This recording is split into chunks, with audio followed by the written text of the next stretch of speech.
जय सिया राम। दोस्तों क्या आपको पता है माता सीता के जन्म को लेकर कई कहानियां प्रचलित हैं।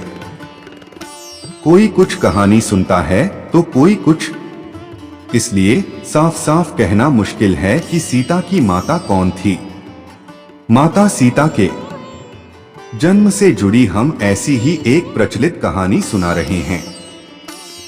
एक बार लंकापति रावण के तप से खुश होकर भगवान ब्रह्मा उसे वरदान मांगने को कहते हैं।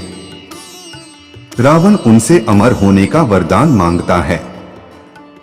ब्रह्मा जी उसे अमर होने के अलावा कोई दूसरा वरदान मांगने को कहते हैं। रावण वरदान में मांगता है कि मुझे सुर, असुर, पिशाच, नाग, किन्नर या अप्सरा कोई भी न मार सके। रावण मनुष्य द्वारा न मारे जाने के बारे में नहीं बोलता है, क्योंकि वह मनुष्य को तिनके के समान समझता था।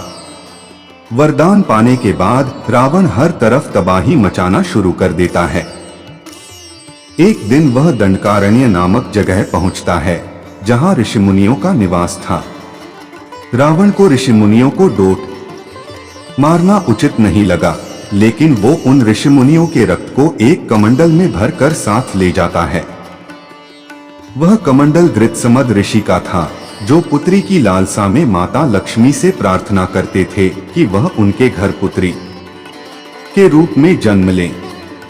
इसके लिए गृत्समद ऋषि रोजाना पूजा पाठ के दौरान पवित्र मंत्र पढ़कर दूध की कुछ बूंदें कमंडल में डाला करते थे, जिसमें रावण रक्त भरकर अपने साथ ले गया था।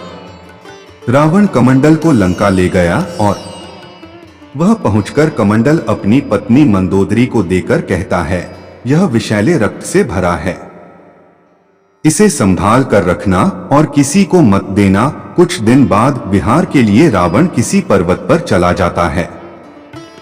मंदोदरी को इस तरह रावण का जाना अच्छा नहीं लगता है।